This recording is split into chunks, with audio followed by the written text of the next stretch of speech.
चलो मेरे प्यारे बच्चों, जय हिंद। Welcome back to my channel Shiksha Setu. शिक्षा सेतु की इस लेक्चर में आपका स्वागत है मेरे प्यारे बच्चों। और शिक्षा सेतु पे आपको क्लास 10 का डेली क्लास चल रहा है। तो आप सभी से रिक्वेस्ट है, शिक्षा सेतु यूट्यूब चैनल को सब्सक्राइब कर लेना है और केकेजी क्लासेस का ऐप डाउनलोड कर लेना है, क्योंकि केकेजी क्लासेस पे मेरा ही और शिक्षा सेतु भी मेरा ही है। ऐप एक ही है जिस पर दोनों क्लास चलता है। अभी जो क्लास चलने वाला है क्लास 10 की हिस्ट्री इतिहास का लघुत्तरीय प्रश्न उत्तर, जिसका चैप्टर का नाम है चैप्टर 3 है हिंद चीन में यहाँ पे राष्ट्रवादी आंदोलन। यह चैप्टर है हिंद चीन में राष्ट्रवादी आंदोलन। ये बेसिकली क्लास 10 के इतिहास यानी कि हिस्ट्री का चैप्टर 3 है, यानी कि सामाजिक विज्ञान जो आपको पढ़ना है एसएसटी, जिसका एग्जाम 80 नंबर का होता है। इसी में से एक बुक पढ़ना है, 5 को बुक पढ़ना है इसके अंतर्गत। इसमें तो इतिहास भी पढ़ना है। वही इतिहास का एक चैप्टर है हिंद चीन में राष्ट्रवादी आंदोलन। ये काफी महत्वपूर्ण चैप्टर है और काफी अच्छे अच्छे क्वेश्चन इससे बनते हैं। चलो हम देखने के प्रयास करते हैं क्या क्या क्वेश्चन इसके अंतर्गत आते हैं और उसको समझते हैं और फिर याद करते हैं। याद करना बहुत इजी है। अगर आप शिक्षा सेतु के साथ जुड़ रहे हैं, कुंदन सर के साथ जुड़ रहे हैं, तो याद करना बहुत इजी हो जाएगा आपके लिए मेरे प्यारे बच्चों। चलिए लेक्चर को शुरू करते हैं। तो सबसे पहला क्वेश्चन आता है, अमेरिका हिंद चीन में कैसे दाखिल हुआ। जो अमेरिका है वह हिंद चीन में कैसे दाखिल हुआ था, इस पर थोड़ा सा बताइए किस तरह से। और यह क्वेश्चन 2018 के एग्जाम में ऑलरेडी पूछा गया मेरे प्यारे बच्चों, याद रखना 2018। ठीक है, तो याद रखना जो अमेरिका हुआ, अमेरिका हिंद चीन में सीधे तौर पे दाखिल नहीं हुआ था। मतलब होता है ना सीधे तौर पे, जिससे क्या आगे डायरेक्ट एंट्री मार देना। तो ये सीधे तौर पे दाखिल नहीं हुआ था अमेरिका। तो सबसे पहला लिखोगे कि अमेरिका हिंद चीन में सीधे तौर पर दाखिल नहीं हुआ था। मतलब डायरेक्ट एक होता है कि डायरेक्ट जाकर शामिल हो जाना, नहीं हुआ था। देखो हुआ था लेनिन।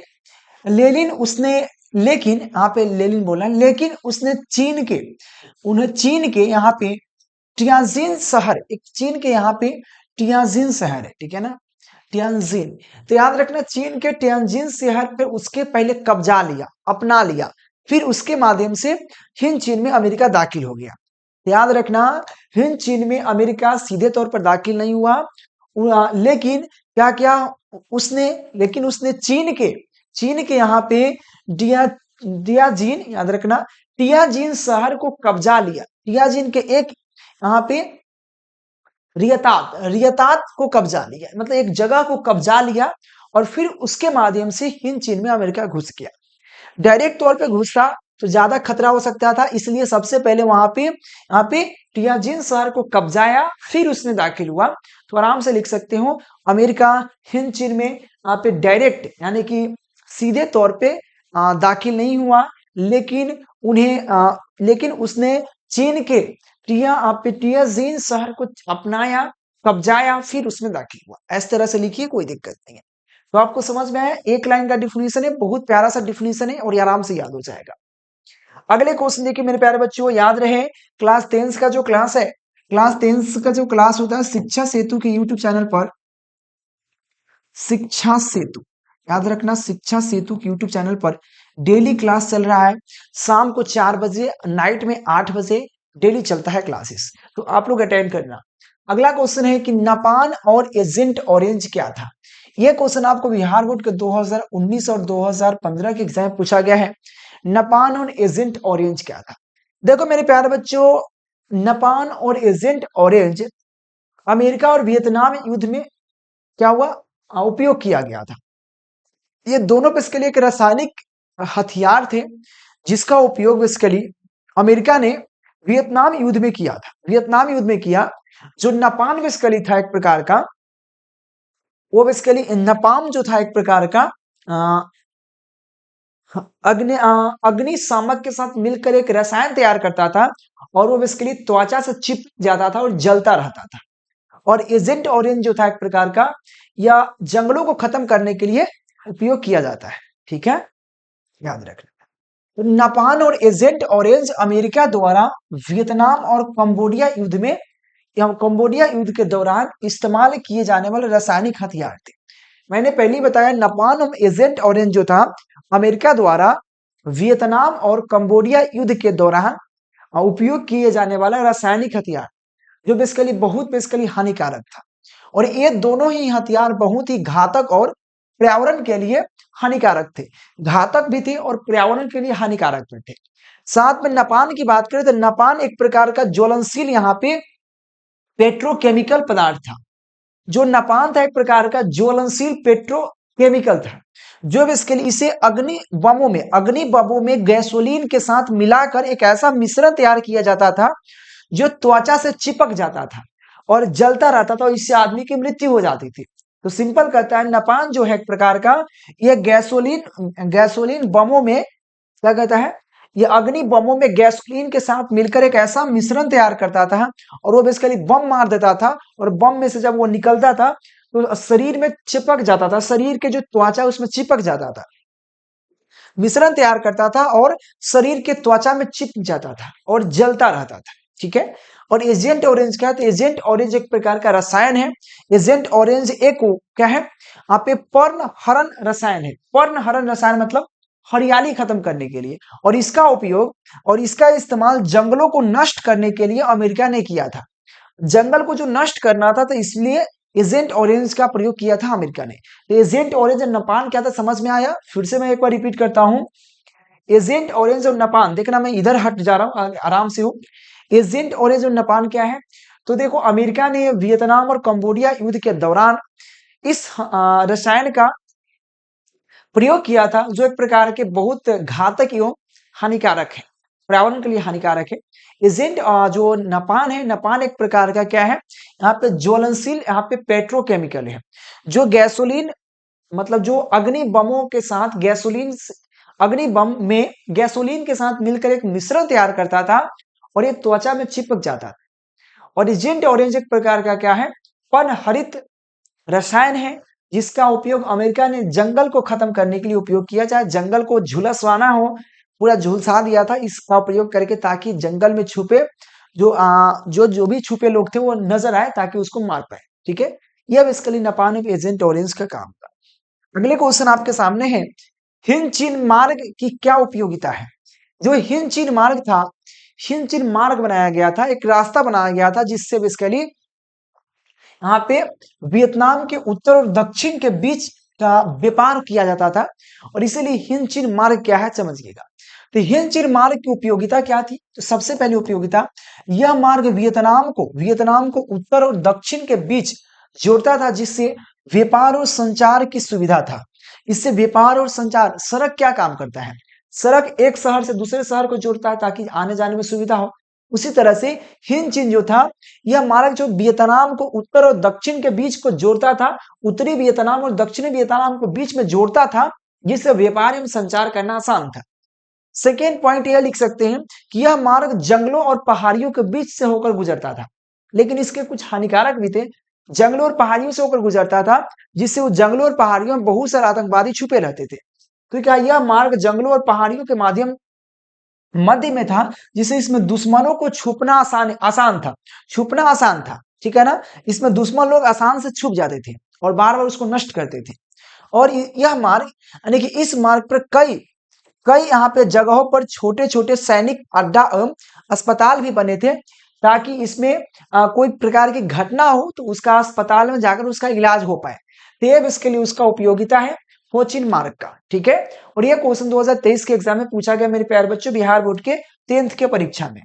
अगले क्वेश्चन आपसे क्वेश्चन आता है, हिंद चीन का अर्थ क्या होता है? हिंद चीन का अर्थ क्या है? तो हिंद चीन का मतलब है वियतनाम, लाओस और कंबोडिया देशों का समूह, यानी कि वियतनाम, लाओस और कंबोडिया देश, तीनों देश का मिलाकर हिंद चीन कहा जाता है। क्या कहा जाता है? हिंद चीन। याद रखना, हिंद चीन का मतलब है वियतनाम, लाओस और कंबोडिया को समूह को हम लोग हिंद चीन कहते हैं, हिंद चीन कहते हैं। यहाँ पे इसे इंडो चाइना भी कहा जाता है। इंडो चाइना आपने सुना होगा, इंडो चाइना, जैसे अभी वीटो ग्रुप है, इस प्रकार से बहुत सारा ग्रुप है, तो इसे इंडो चाइना भी कहा जाता है, इंडो चाइना भी कहा जाता है। किसे? हिंद चीन को। हिंद चीन में बेसिकली 3 देश आते हैं, वियतनाम, कंबोडिया, लाओस। और ये आपसे ऑब्जेक्टिव में पूछेगा हिंद चीन में कौन कौन देश आते हैं, तो आपको Cambodia, Vietnam, Laos, Cambodia, Vietnam, Laos, या Vietnam, Laos, Cambodia, Cambodia, Vietnam, Laos, ये हिंद चीन में आने वाला 3 देश है जो आपको ऑब्जेक्टिव में पूछेगा। तो इसका हिंद चीन का मतलब है कंबोडिया, वियतनाम, लाओस का समूह, इसे हम इंडो चाइना भी कहते हैं। ठीक है ना, कहते हैं यह दक्षिण पूर्व एशिया में स्थित है। ये एशिया में ही है और एशिया महादेश में, यह दक्षिण पूर्व एशिया में स्थित है ये बेसिकली, और इंडो चाइना। ठीक है, अगले क्वेश्चन की बात करें मेरे प्यारे बच्चों, यहाँ पे जेनेवा समझौता कब और किसके बीच हुआ था? तो जेनेवा समझौता 1954 ईस्वी में भारत और चीन के बीच हुआ था। याद रखना, 1954 ईस्वी में जेनेवा समझौता हुआ था और भारत और चीन के बीच हुआ था, याद रखना मेरे प्यारे बच्चों। और देखो इसमें नंबर कैसे दिया, तो समझौता लिखने के लिए 1 नंबर और किसके किसके बीच लिखने के लिए 1 नंबर, टोटल 2 नंबर के लिए ऑब्जेक्टिव क्वेश्चन आएगा। और ऑब्जेक्टिव में तो काम आएगा ही, आपसे पूछेगा जेनेवा समझौता कब हुआ था, तो 1954 ईस्वी में। जेनेवा समझौता किसके किसके बीच हुआ था, तो भारत और चीन के बीच हुआ था। 2 ऑब्जेक्टिव क्लियर, यानी कि ऑब्जेक्टिव भी इसी से क्लियर हो रहे हैं। और सब्जेक्टिव में जब पूछेगा जेनेवा समझौता जो था किसके और किसके बीच और कब हुआ था, तो जेनेवा समझौता 1954 ईस्वी भारत और चीन के बीच हुआ था। आराम से लिख दोगे, है कि नहीं? ये सब भैया इतना इजी क्वेश्चन बनाया गया है ना कि आराम से आप चुटकियों में मिस सकते हो, इस तरह से बनाया गया है। अगले क्वेश्चन है, होची मिन्ह के विषय में संक्षिप्त लिखें। होची मिन्ह के बारे में आप क्या जानते हो?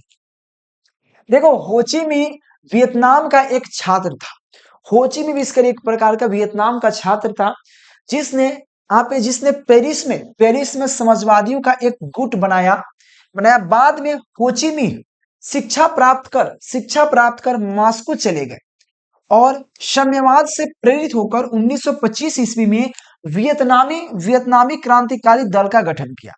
देखो, होची मिन्ह जैसे कि कोई भी गठन का नाम दिया जाता है, आप देखोगे पटना के जो जयप्रकाश हवाई अड्डा है, जयप्रकाश नारायण हवाई अड्डा, वो जयप्रकाश नारायण बेसिकली हमारे लोक नायक के नाम से जाने जाते हैं। उन्हीं के नाम से पटना में जाओगे तो हर गली का नाम, हर रोड का नाम किसी न किसी क्रांतिकारी पर रखा गया है। कोई अटल पथ है तो अटल पथ है, महात्मा गांधी क्या है, गांधी मैदान है। इस प्रकार से सब ने किसी न किसी का नाम है। उसी तरह से होची में भी एक व्यक्ति था, उसके नाम पर एक समूह बनाया गया था जिसमें लाओस, वियतनाम और कंबोडिया आता था। आपको पहले भी क्लियर किया कि होची मिन्ह जो था एक प्रकार के 3 देशों का समूह था जिसमें लाओस, वियतनाम और कंबोडिया आता था।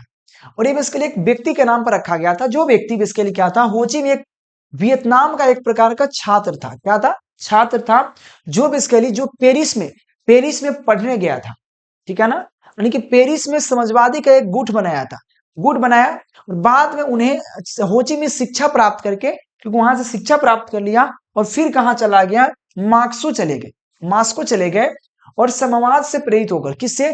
साम्यवाद से प्रेरित होकर, साम्यवाद से उनको प्रेरणा मिली।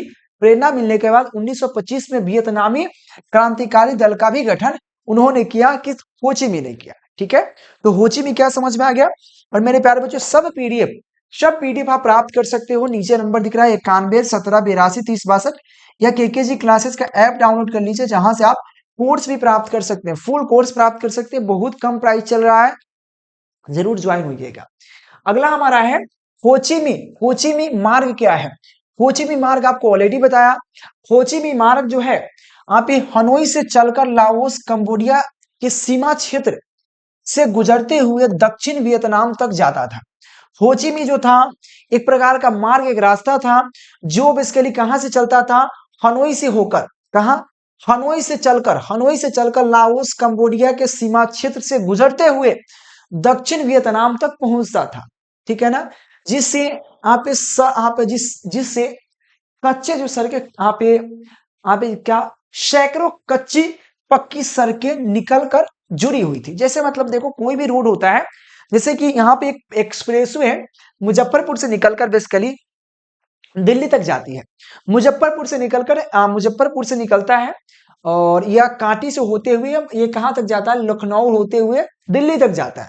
ये रास्ता बहुत सारा है, इसके लिए मुजफ्फरपुर से एक हाईवे निकलता है, इस तरह से निकलकर दिल्ली तक पहुंचता है। इसमें बहुत सारा सड़क आता है, मिलता जुलता है, बहुत सारा कच्ची पक्की सड़कें इसमें आकर जुड़ी हुई है।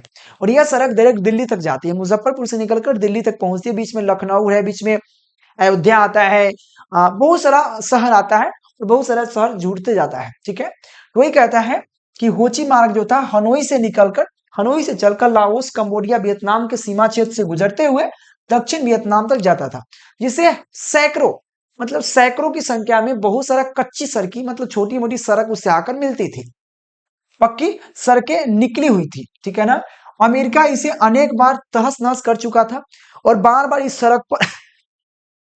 सड़क को बार बार खराब कर देता था अमेरिका। तो ठीक है ना, पक्की जुड़ी थी। और अमेरिका इसे अनेकों बार क्षतिग्रस्त कर चुका था, परंतु इसे तुरंत ठीक कर लिया जाता था। और पटाक सिंह जिस अमेरिका इसको क्षतिग्रस्त करता था और बार बार इसको ठीक कर लिया जाता था ताकि कोई प्रकार के दिक्कत ना हो और जिस ताकि आने जाने की सुविधा बना रहे। ठीक है, ये अब इसके लिए होची मी मार्ग था। अगले क्वेश्चन मेरे प्यारे बच्चों पढ़े गए हुआ हुआ आंदोलन की चर्चा करें। और ये क्वेश्चन 2024 के एग्जाम में पूछा गया है। हुआ हुआ आंदोलन क्या है? देखिए, हुआ हुआ आंदोलन एक क्या है, बौद्धिक धार्मिक क्रांतिकारी आंदोलन था। क्या था? हुआ हुआ जो आंदोलन था एक प्रकार की बौद्धिक बौद्धिक धार्मिक और क्रांतिकारी आंदोलन था। क्या था मेरे प्यारे बच्चों?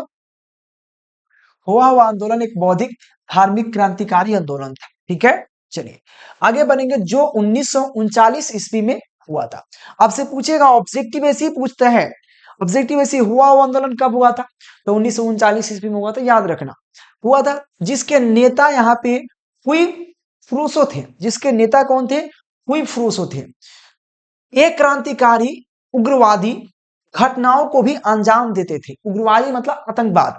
उग्रवादी घटनाओं को भी अंजाम देते थे, जिसका यहाँ पे जिसका आत्मदाह भी शामिल था, जिसमें आत्मदाह भी शामिल था। तो याद रखना, हुआ हुआ आंदोलन इसके लिए बौद्धिक धार्मिक और क्रांतिकारी आंदोलन था जो 1939 ईस्वी में हुआ था, जिसका नेता हुई फ्रूसो थे।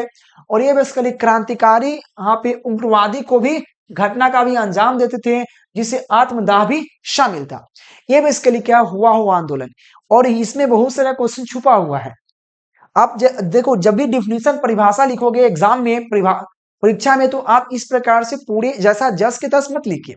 आप थोड़ा इधर उधर भी करके लिख सकते हैं। आप ऐसे भी लिख सकते हैं, हुआ हुआ आंदोलन जो है एक धार्मिक क्रांतिकारी यहाँ पे धार्मिक क्रांतिकारी आंदोलन था जो बेसिकली 1939 ईस्वी में हुआ था, जिसका नेता यहाँ पे हुई फुरुसो था। और इसमें बहुत सारा उग्रवादियों का अंजाम देता था। इतना भी लिख सकते हो, मतलब आप इधर उधर करके भी लिख सकते हो, कोई दिक्कत नहीं है। बस उसका मतलब वही निकलना चाहिए। जैसे कि कहने का मतलब एक हो, कहने का तरीका बहुत हो सकता है। ये बेसिकली हुआ हुआ आंदोलन हुआ मेरे प्यारे बच्चों। तो समझ में आया होगा। इस चैप्टर का जो हिंद चीन में राष्ट्रवादी आंदोलन की बात की जाती है, इसमें 8 क्वेश्चन था आपको पढ़ना। 8 क्वेश्चन आराम से एक दिन में याद कर लोगे, मुझे इतना आशा है। याद हो जाएगा ना भाई? बिल्कुल। उससे पहले आप टेलीग्राम ज्वाइन कर लेना है, शिक्षा सेतु टेलीग्राम।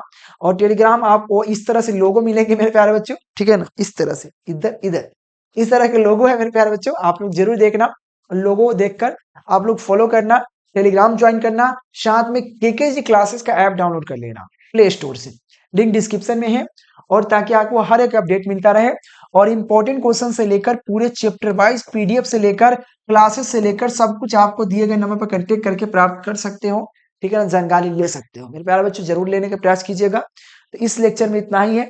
अगला हमारा जो क्लासेस होगा नेक्स्ट चैप्टर का होगा, जो हम आपको नेक्स्ट चैप्टर में बताएंगे कि क्या चीज का होने वाला है। तब तक के लिए जय हिंद मेरे प्यारे बच्चों। मिलते हैं नेक्स्ट लेक्चर के नेक्स्ट वीडियो के साथ। तब तक के लिए बाय बाय मेरे प्यारे बच्चों। जय हिंद, बाय बाय, टेक केयर।